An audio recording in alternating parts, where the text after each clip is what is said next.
चलिए, रूपा आनंद जी का किस्सा हम यही समाप्त करते हैं।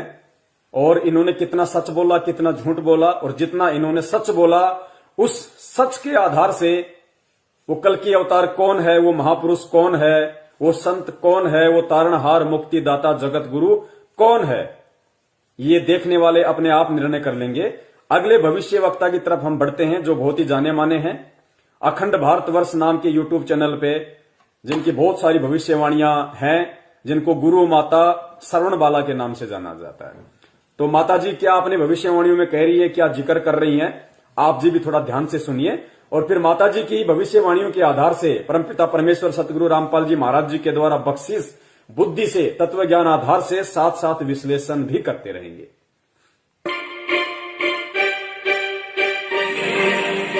और एक ऐसा ही कोई संत अवतारी जो किसी हिमालय की गुफा में कहीं बैठा हुआ तपस्या कर रहा है, वो व्यक्ति अवतारित होगा।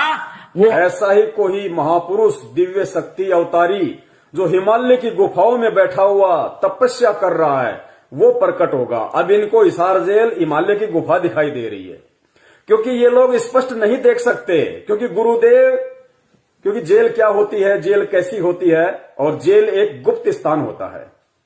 तो ये भविष्य वक्ता स्पष्ट नहीं देख सकते। दास ने पहले भी कहा था, ये केवल आइडिया लगाते हैं, भविष्यवाणियों के अकॉर्डिंग आइडिया लगाते हैं, क्योंकि इन्होंने साधु संतों की परिभाषा ही कुछ अलग समझ रखी है।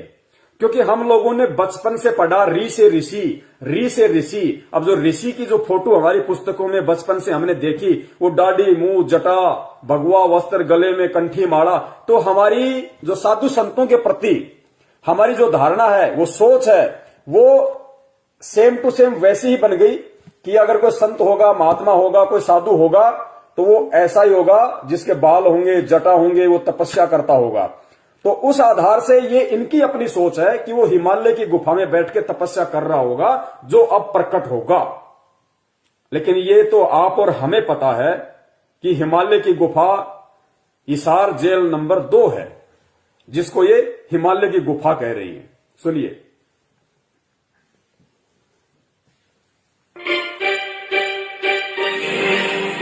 और एक ऐसा ही कोई संत अवतारी जो किसी हिमालय की गुफा में कहीं बैठा हुआ तपस्या कर रहा है, वो व्यक्ति अवतारित होगा।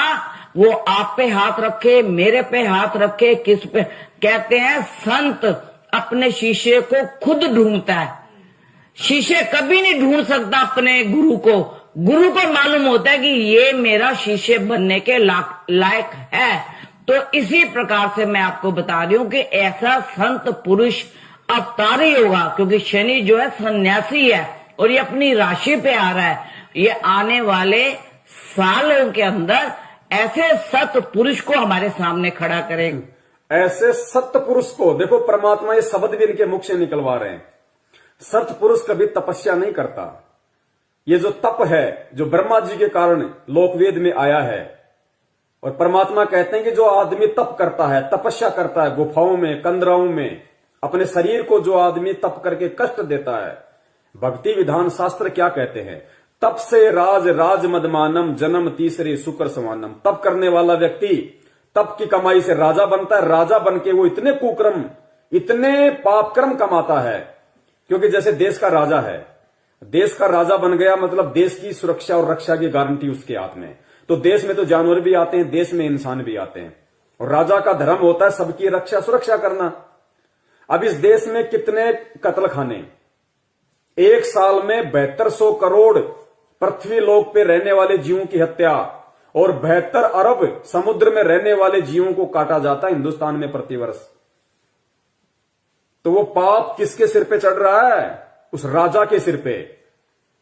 शराब के ठेके गली गली में, शराब पी के अंदर बैठे हुए 5 देवताओं को लोग दुखी करते हैं।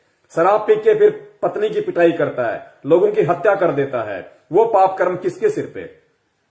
कहीं कोई दंगा, कहीं कोई मारकाट, सीमाओं पे मारकाट, मरना, देश का राजा कौन है? उसके सिर पे रखे जाएंगे।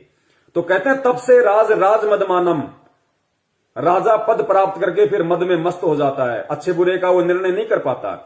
और जन्म तीसरे शुक्र समानम, फिर राजा का तीसरा जन्म गधे और सुअर का होता है, और फिर उसकी खोपड़ी में कीड़े पड़ते हैं। जितने उसने जानवर कटवाए, जितनी हत्याएं उसने करवाई, जितने दंगे उसके काल में हुए, जितने लोग उसके शासनकाल में मरे, उसकी गलत नीतियों से दुखी होके, तो राजा की तो वो दुर्दशा होती है तप करने वाले की। तो हिमालय की गुफा में बैठ के तप करने वाला सत्य पुरुष नहीं हो सकता, वो काल पुरुष होता है, सत्य पुरुष नहीं होता। और सत्य पुरुष कभी भी सत्य की सत्ता कायम नहीं कर सकता, कभी भी वो जगत गुरु नहीं बन सकता, कभी भी वो देश दुनिया का संचालन नहीं कर सकता।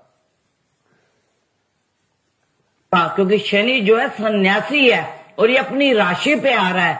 ये आने वाले सालों के अंदर ऐसे सत पुरुष को हमारे सामने खड़ा करेगा जो कि किसी पे हाथ रखेगा उसको पता लगेगा कि ये व्यक्ति देश का उद्धार कर सकता है। उसमें वो चाहे कोई भी व्यक्ति हो, मैं ये नहीं कह सकती कि आप नहीं हो सकते, आप भी हो सकते हो, मैं भी हो सकता। पुण्यात्माओं, अपने विश्वास को दृढ़ करने के लिए जो आप परमपिता परमेश्वर कल के अवतार सतगुरु रामपाल जी महाराज जी के संपर्क में शरण में हैं, आपको दृढ़ विश्वास हो जाना चाहिए। इन भविष्यवाणी के अनुसार इन्होंने कोई गरीबदास जी महाराज जी की कोई ये ग्रंथ पढ़ के भविष्यवाणी नहीं की। इन लोगों ने संत रामपाल जी महाराज जी के सत्संग सुन के भविष्यवाणी नहीं की। इन्होंने अपनी सोच आधार से, अपनी भक्ति कमाई से देखा है और दूसरे भविष्य वक्ताओं की भविष्यवाणियों के आधार से शब्द बोल रही हैं। ये कह रही हैं कि वो जो अवतरित जो सत्य पुरुष होगा, वो जिसके सिर पे हाथ रख देगा वो इस देश पे राज करेगा, वो भारत देश का राजा बनेगा। जिसके सिर पे वो सत्य पुरुष जो हिमालय की गुफा में बैठ के ये हिसार की जेल को हिमालय की गुफा के रूप में देख रही है, कि वो जो सत्पुरुष होगा कौन? संत रामपाल जी महाराज। वो जिसके सिर पे हाथ रख देगा वो इस देश पे राज करेगा और देश की काया पलट के रख देगा। एक बार सुनिए दोबारा। सालों के अंदर ऐसे सत पुरुष को हमारे सामने खड़ा करेगा जो कि किसी पे हाथ रखेगा उसको पता लगेगा कि ये व्यक्ति देश का उद्धार कर सकता है। उसमें वो चाहे कोई भी व्यक्ति हो, मैं ये नहीं कह सकती कि आप नहीं हो सकते, आप भी हो सकते हो, मैं भी हो सकती हूँ, कोई तीसरा आदमी भी हो सकता है। वो जिस पे हाथ रखेगा वही व्यक्ति इस पूरी भारत की काया को पलट देगा और भारत सोने की चिड़िया दोबारा से कहला। अब यहां पे आप जी थोड़ा सा ये देखिए, परमपिता परमेश्वर सतगुरु रामपाल जी महाराज जी के कर कमलों द्वारा लिखित यथार्थ भक्ति बोध, हम जो तीनों समय की आरती करते हैं, छोटी पुस्तक है, ये उसका अनुवाद है। ये बड़ी पुस्तक है, यथार्थ भक्ति बोध। इसमें परमात्मा ने आरती के श्लोकों का, दोहों का, चौपाइयों का हिंदी में सरलार्थ किया हुआ है। तो आप यथार्थ भक्ति बोध के पेज नंबर 151 पे जाइए। 151 पेज नंबर पे परमेश्वर की वाणी है।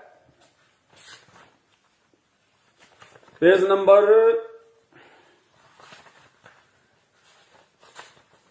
151 पे वाणी संख्या है 110।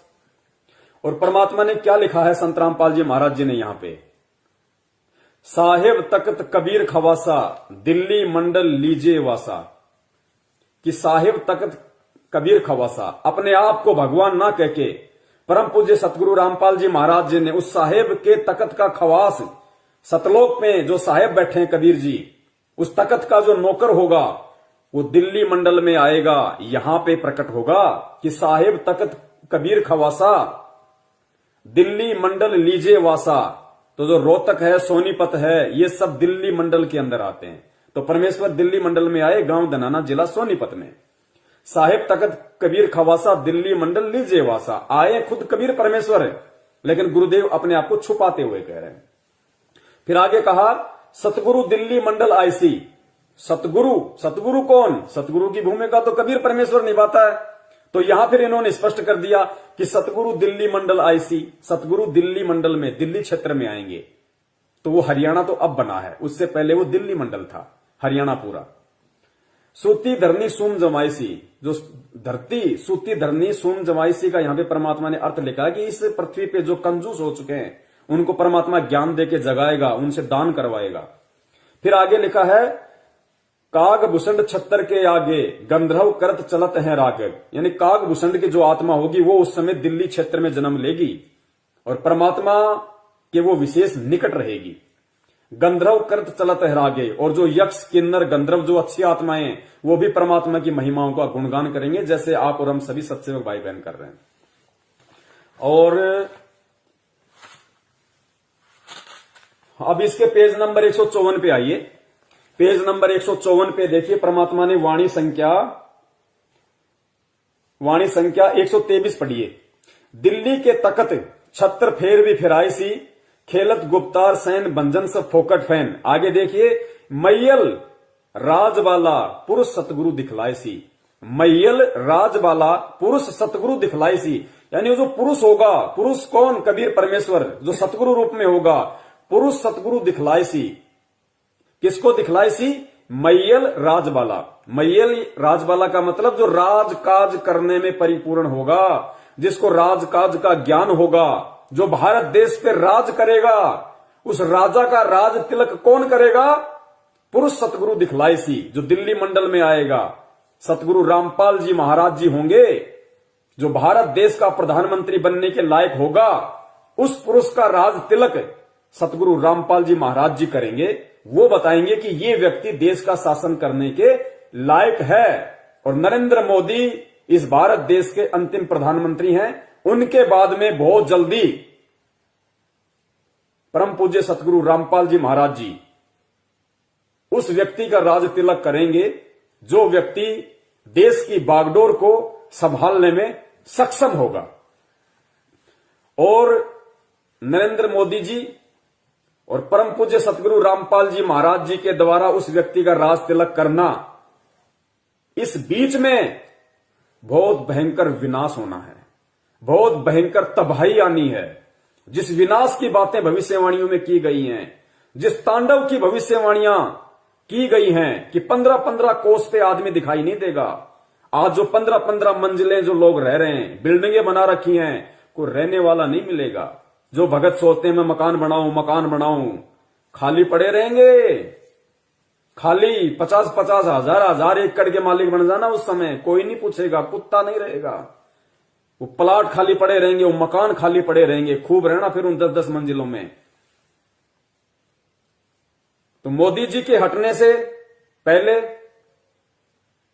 और उस व्यक्ति के राजा बनने के समय का जो अंतराल है, जो बीच का जो संधि है, उसमें भयंकर विनाश है। ये आगे भविष्य वक्ताओं ने, मैं अपनी तरफ से नहीं कह रहा, मैं 2 कौड़ी का जीव, मैं कुछ नहीं जानता, लेकिन जो भविष्यवाणियां आगे आप पढ़ेंगे उनमें सारा जिक्र है। और उन्हीं भविष्यवाणियों को सत्य साबित करती है परम पूज्य परमेश्वर सतगुरु रामपाल जी महाराज जी की वाणी। खुद ये गुरु माता शरणबाला कह रही है कि वो जो सत्पुरुष होगा, वो किसी ऐसे व्यक्ति को नियुक्त करेगा जो भारत देश की काया पलट कर देगा, जो भारत देश के राजकाज को संभालेगा। और यहां परमेश्वर 250 साल पहले अपनी वाणी में लिख गए थे आदरणीय गरीबदास जी महाराज जी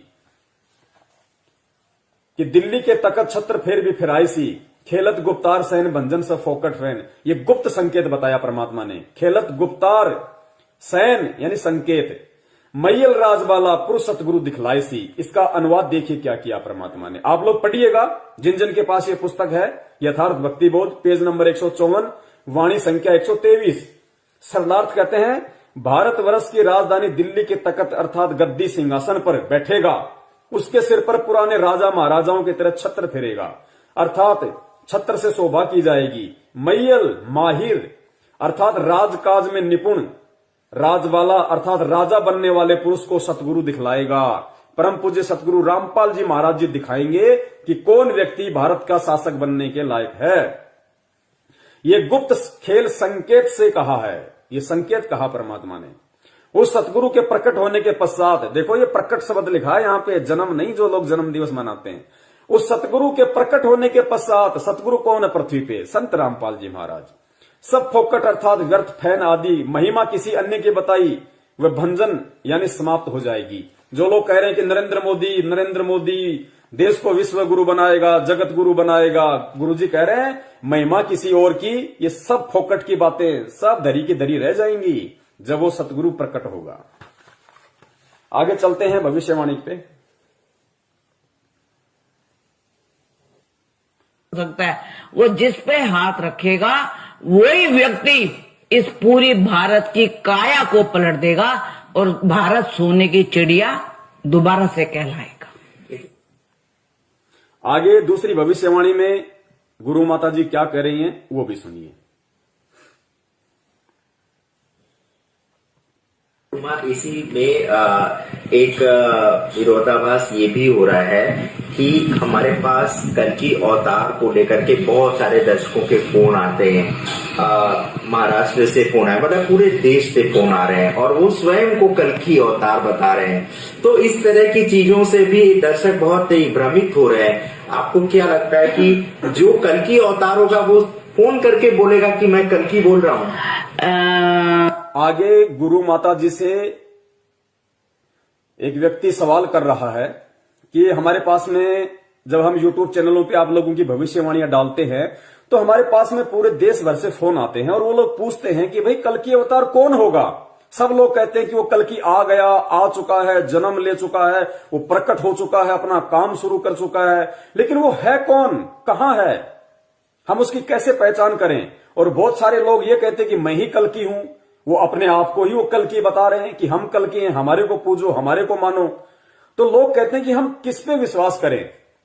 तो राजमाता जो गुरु माता जो है ये शरणवाला, ये क्या जवाब दे रही हैं अपनी भविष्यवाणी के आधार पे। ये कह रही हैं कि कोई भी व्यक्ति ये नहीं कहेगा कि मैं कल्कि हूं, यानी जो कल्कि होगा, जो सुप्रीम आएगा इस समय, जो दुनिया का तारणहार होगा, जो मुक्तिदाता होगा,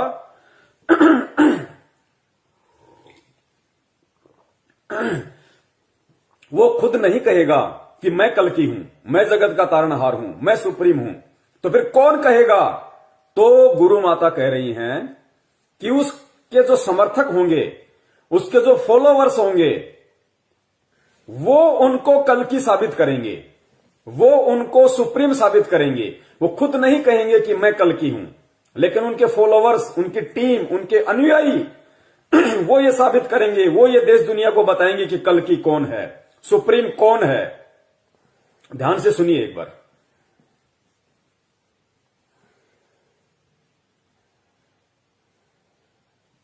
करके बोलेगा कि मैं कल्कि बोल रहा हूं। शेखर जी, मैं आपसे एक बात पूछती हूँ कि शरीर तो आप ही का है, आप अपनी आत्मा को देखते हो? आप बोल सकते हो कि मेरी आत्मा यहाँ चमक रही है या मेरा दिल ये धड़क रहा है, ये मेरा दिल है? आप नहीं बोल सकते ना। तो एक इंसान कैसे अपने आप को कल्कि कह देगा? कैसे उसको पहचाने कि मैं कल्कि हूं? संतों को लोग पूजती है, ना कि संत अपने आप को। जो अपने आप को पुजवाता वो संत कभी नहीं है। आप ये देखिए, एक डॉक्टर है, हार्ट का स्पेशलिस्ट है, ठीक है, उसको कैसे पता लगता है कि ये हार्ट का स्पेशलिस्ट है? उसने एक ऑपरेशन किया, 2 किए, 3 किए, 4 किए, 10 किए, तो लोगों में उसकी चर्चा हुई। देवरा बाबा को कौन जानता था? कोई नहीं जानता था। और कल्कि को क्या पता कि मैं कल्कि हूं? किसको पता?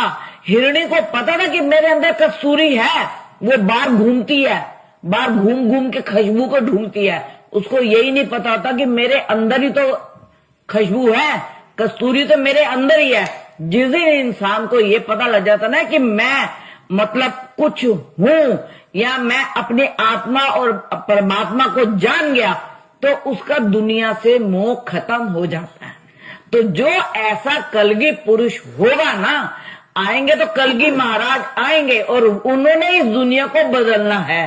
एक कल्कि महाराज मैंने वहां भी सुना था, संभल में अपने आप को कल्कि महाराज जी कहते हैं। उनका नाम भी मैं नाम भूल रही हूं उनका। वो अपने आप को कल्कि महाराज जी कहते हैं कि मैं कल्कि इसमें रुका हूं, यहीं पे इसी मंदिर में कल्कि महाराज जी आएंगे, ये मंदिर उन्हीं के लिए है। तो इसकी पहचान कोई नहीं कर सकता। आप अपने मतलब किसी भी, अगर हम अपने पिछले संतों की या भविष्यवाणियों को देखें तो किसी को भी ये नहीं पता था।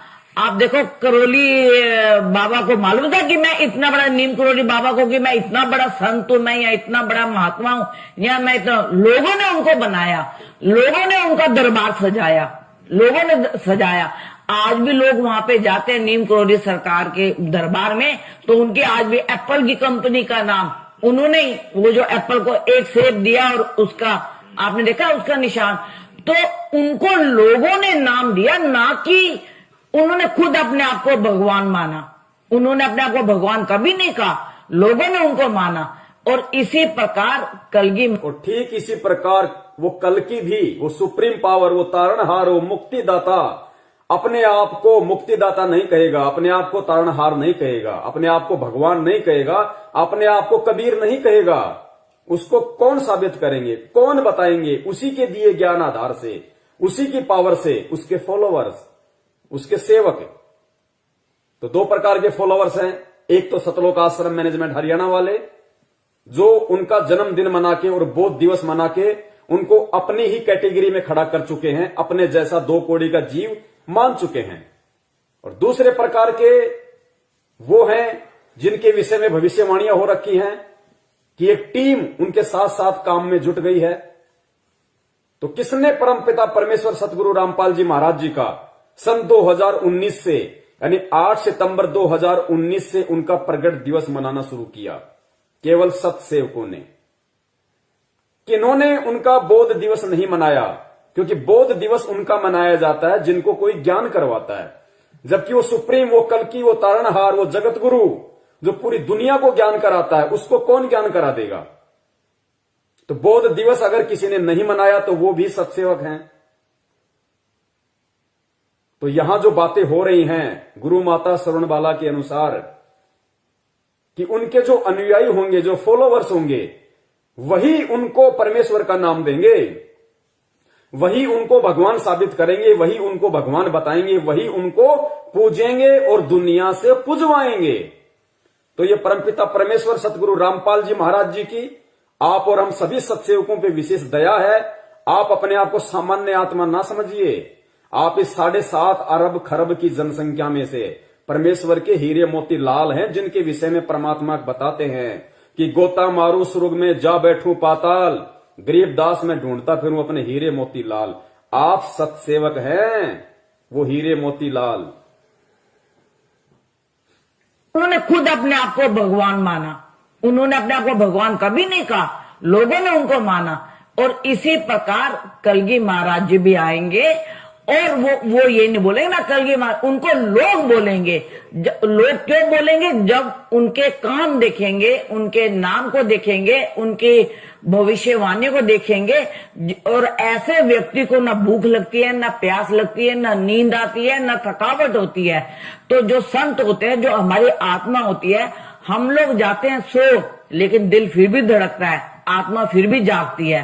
तो इसी प्रकार से जो संत पुरुष हमारा आएगा, उसको कोई नहीं पहचानता होगा। वो जिस पे हाथ रखेगा उसके अंदर से जागृता आएगी और वही कलगी महाराज जी कहलाएगा। वो खुद अपने आप को कलगी महाराज जी कभी नहीं कहलाएंगे। नमस्कार दोस्तों, फोटोज तो पुण्यात्माओं, ये भविष्यवाणियां पढ़ के, ये भविष्यवाणियां सुन के उन सभी जगत वाले भाई बहनों को जो अभी तक संत रामपाल जी महाराज जी के विषय में नहीं जानते, कम जानते हैं, उनको भी आंखें खोल लेनी चाहिए।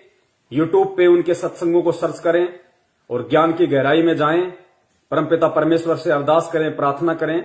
यही एकमात्र परम शक्ति वर्तमान में पूरे ब्रह्मांड में, पूरी पृथ्वी पे है, जो आपका आत्म कल्याण कर सकती है, आपका उद्धार कर सकती है। आगे चलिए, एक दूसरी भविष्यवाणी आपको नास्त्रेदमस जी की भविष्यवाणी है। और नास्त्रेदमस की भविष्यवाणी को किसी यूट्यूब चैनल वाले ने अपने यूट्यूब चैनल पे डाली है। उन्होंने नास्त्रेदमस की भविष्यवाणी को किस तरीके से बताया है, उससे यह साबित होगा कि यह भविष्यवाणी किसके ऊपर फिट बैठ रही है। देखो, रूपा आनंद की सारी भविष्यवाणी केवल एकमात्र यदि किसी महापुरुष पे फिट बैठ रही है, संत रामपाल जी महाराज। गुरु माता श्रवणबाला, इनकी भविष्यवाणी किसी पे फिट बैठ रही है, संत रामपाल जी महाराज कि वो जो कल्कि महाराज होगा, वो जो सत्य पुरुष होगा, जो हिमालय की गुफा में बैठ के तपस्या कर रहा है, इनके अनुसार वो जिसके ऊपर हाथ रखेगा वो देश की काया पलट देगा।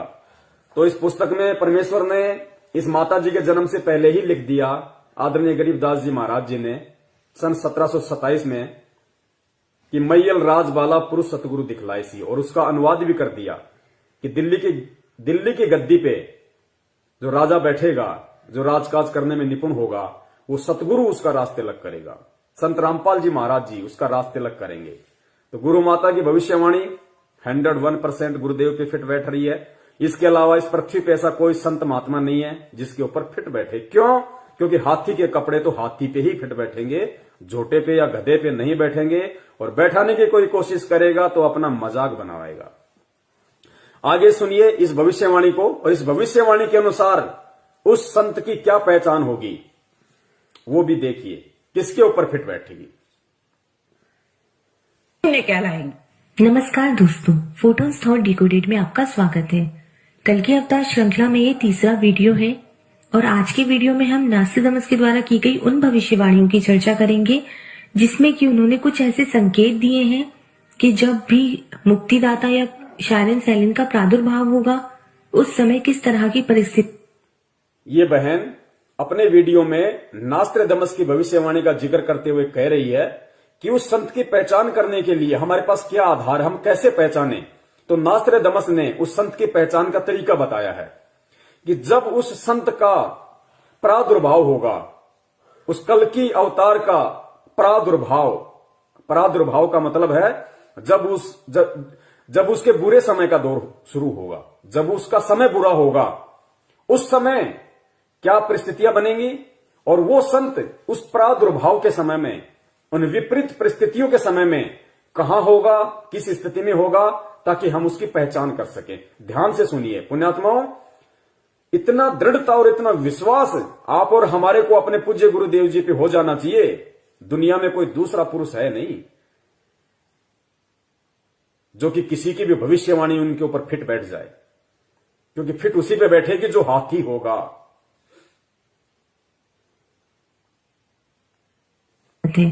कल की अवतार श्रृंखला में ये तीसरा वीडियो है और आज के वीडियो में हम नास्तिदमस के द्वारा की गई उन भविष्यवाणियों की चर्चा करेंगे जिसमें कि उन्होंने कुछ ऐसे संकेत दिए हैं कि जब भी मुक्तिदाता या शायरन सैलिन का प्रादुर्भाव होगा उस समय किस तरह की परिस्थितियां हमारे समक्ष बनेंगी।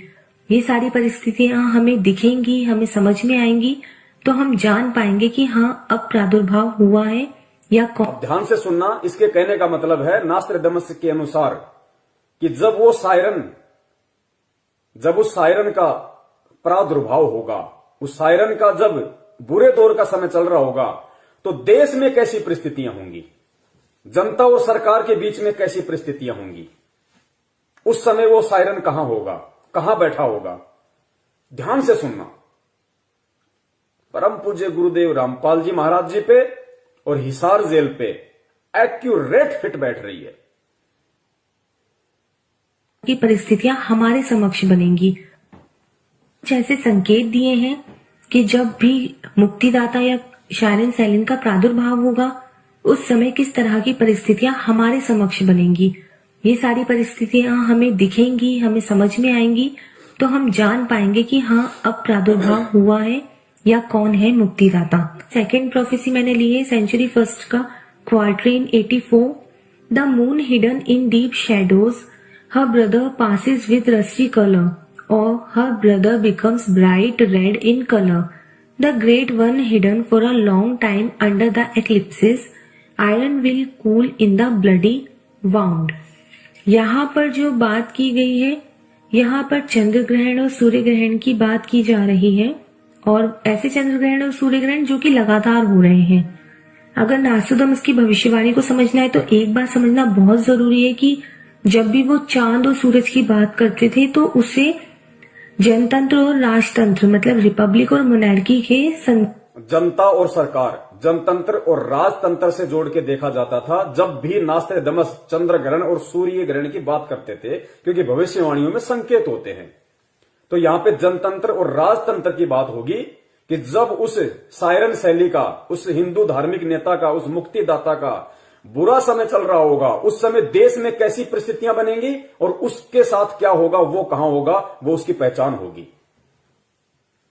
बहुत जरूरी है कि जब भी वो चांद और सूरज की बात करते थे तो उसे जनतंत्र और राजतंत्र मतलब रिपब्लिक और मोनार्की के संदर्भ में ही रखते थे।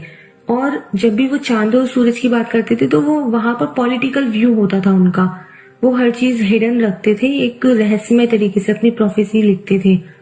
तो यहाँ पर इन्होंने ये सीधा सीधा इसका यही अर्थ निकलता है कि जनतंत्र के ऊपर राजतंत्र हावी हो जाएगा बहुत खतरनाक तरीके से। तब जब उस मुक्तिदाता का बुरा समय अर्थात उसका प्रादुर्भाव चल रहा होगा, उस दौरान नास्त्रेदमस के अनुसार जनतंत्र पे राजतंत्र हावी हो जाएगा बुरी तरीके से, प्रशासन जनता पे बुरी तरीके से हावी हो जाएगा और जगह जगह विद्रोह होंगे। आज आप देख लीजिएगा परिस्थितियां देश की क्या बन रही हैं। यहां मैं थोड़ा सा मुझे पॉलिटिकल होना पड़ेगा आप लोगों को समझाने के लिए। किसान आंदोलन कब से चल रहा है, अपनी मांगों को लेकर चल रहा है, किसान हितों की बात हो रही थी। किसान कह रहे हैं कि ये हमारा हित नहीं है, हमें ये तीनों काले कानून नहीं चाहिए, हमें नहीं चाहिए आपका हित। लेकिन सरकार जबरन किसानों पे थोपना चाह रही है। सरकार और किसानों के बीच में कितनी जबरदस्त बहस हो रही है, कितनी जबरदस्त नौटंकी चल रही है, पूरी देश दुनिया देख रही है। किसान आंदोलन विश्वव्यापी आंदोलन हो चुका है, पूरे देश दुनिया की नजर किसान आंदोलन पे है। और मैं अपना भी थोड़ा सा व्यूज बता देता हूं कि बीजेपी सरकार किस तरीके से तानाशाही है, निरंकुश सरकार है, किस तरीके से अपनी मनमानियां जनता पे थोप रही है। ये परिस्थितियां बिगड़ेंगी, भयंकर बिगड़ेंगी। हॉलैंड के इजराइल के भविष्यवक्ता कीरो ने तो यहां तक कह दिया कि आने वाले समय में 21वीं सदी के प्रथम में, यानी वर्तमान जो समय चल रहा है, भारत देश में अधिकांश राज्यों में राष्ट्रपति शासन लागू हो जाएगा। यानी हमारे देश में जितने भी 29 या 30 जो राज्य हैं, उनमें से ज्यादातर में राष्ट्रपति शासन लागू होगा, मिलिट्री शासन, गृह युद्ध होगा, सीमाओं पे युद्ध होगा, भयंकर तांडव मचेगा। जब उस सायरन संत का, उस मुक्तिदाता का प्रादुर्भाव चल रहा होगा, जब उसका बुरा समय का दौर चल रहा होगा, तो ये परिस्थितियां होंगी देश की कि प्रशासन पूरी तरह से तानाशाह हो जाएगा, राजतंत्र जनतंत्र पे हावी हो जाएगा। आज देश की परिस्थितियां क्या हैं आप लोगों को अच्छे से पता है। यही अर्थ निकलता है कि जनतंत्र के ऊपर राजतंत्र हावी हो जाएगा बहुत खतरनाक तरीके से। तब जो है मुक्तिदाता जो है वो छिपे रहेंगे कहीं एक जगह पर। तब वो मुक्तिदाता छिपे रहेंगे किसी एक जगह पे। कौन सी जगह है आप लोग अच्छे से समझ गए होंगे, हिसार जेल। सन 2014 से वो परमात्मा छुपा हुआ है, हिसार जेल में बैठा हुआ है गुप्त रूप से, क्योंकि ये भविष्यवक्ता स्पष्ट नहीं बता सकते, वो कहीं छुपा होगा। अगर गुरुजी खुले में होते तो सत्संग करते, लेकिन छुपने का मतलब है वो साइलेंट रहेगा, ना सत्संग करेगा, ना किसी से मिलेगा, साइलेंट रहेगा और जनतंत्र पे राजतंत्र हावी हो जाएगा। दोनों बातें एक्यूरेट, फिट। पुण्यात्माओं, 4 घंटे से ज्यादा एक बार में लाइव नहीं चलता, तो अभी टाइम होने वाला है 4 मिनट के बाद में। उसके बाद में ऑटोमेटिक ये डिस्कनेक्ट हो जाएगा और उसके बाद दास दोबारा से लाइव आएगा। तुरंत आप लोग ज्वाइन हो जाइए, क्योंकि बाकी का 1 घंटे के आसपास का वीडियो और है, तो उसको भी आप पूरा देखना, फिर दोनों को ज्वाइंट कर देंगे बाद में। और शंका समाधान आप फेसबुक पे हिंदी में लिखेंगे शंका समाधान पवन दास के साथ, तो आपको ये वीडियो वहां मिल जाएगा। तब जो है मुक्तिदाता जो है वो छिपे रहेंगे कहीं एक जगह पर, गुप्त स्थान पर रहेंगे वो, जहां से कि वो पूरे ग्रहण के टाइम, ग्रहण यहाँ पर यही है, राजतंत्र के ऊपर जनतंत्र के ऊपर राजतंत्र हावी हो गया है, यही ग्रहण है नास्तिदमस का। इस दौरान मुक्तिदाता कहीं पर गुप्त रूप से रहेंगे, पूरी अपनी दृष्टि इस घटना पर, इस पूरे सिनेरियो पर बनाए रखेंगे और एक सही समय आने पर वो हमारे समक्ष प्रकट होंगे या उनका प्रादुर्भाव हमारे समक्ष होगा। इसमें यह भी जिक्र है कि वो कहाँ पर छिपेंगे। वो ऐसी जगह पर जहाँ पर इस्पात या लोहे से संबंधित कारखाने होते हैं, वो ऐसी जगह पे रहेगा जहाँ पे लोहे या इस्पात से संबंधित कारखाने होते हैं। ये लोग सही तरीके से देख नहीं सकते, केवल आभास कर सकते हैं। तो लोहे या ये जो भविष्यवक्ता है जो नास्त्रेदमस, उसको लोहे जैसा कुछ दिखाई दे रहा था। लोहा, यहां लोहे का मतलब है सलाखें। उसको हिसार जेल की वो लोहे की मोटी मोटी सलाखें दिखाई दे रही थी नास्त्रेदमस को। तो वो कह रहा है कि वो ऐसी जगह होगा जहां पे लोहे या इस्पात से संबंधित काम होगा।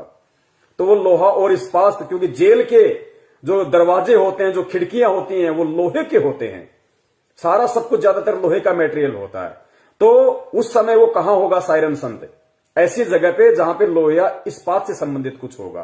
तो जेल का जो गेट होता है, जेल की जो खिड़कियां होती हैं, वो कांच की नहीं होती और बहुत मोटे मोटे लोहे की होती है। तो नास्त्रदमस को अपनी दृष्टि से उस समय कुछ ऐसा लोहे या इस्पात जैसा दिखाई दे रहा था कि जब देश में ऐसी परिस्थितियां, ऐसी विकट परिस्थितियां उत्पन्न होंगी कि राजा लोग जनता पे हावी हो जाएंगे, राजतंत्र जनतंत्र पे हावी हो जाएगा, उस समय वो एक स्थान पे गुप्त रहेगा, साइलेंट रहेगा और पूरे घटनाक्रम पे अपनी दृष्टि बनाए रखेगा और ऐसी जगह रहेगा जहां लोहे या इस्पात का कुछ काम होगा।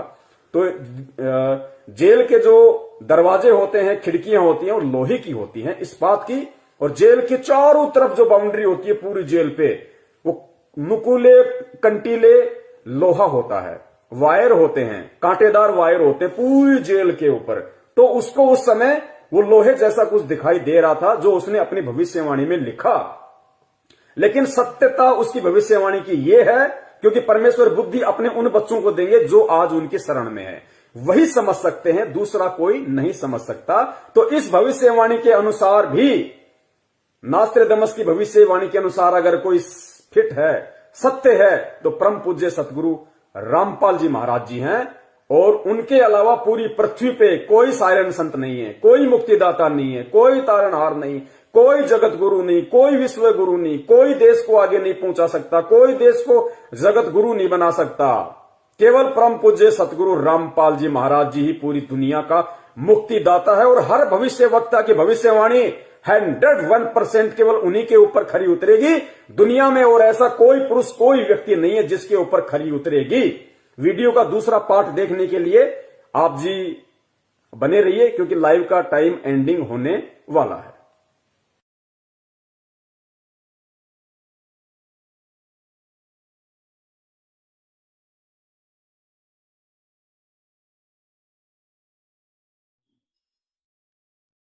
भाई सतगुरु तिलक अजप्पा माला युक्त जटा रखवावे।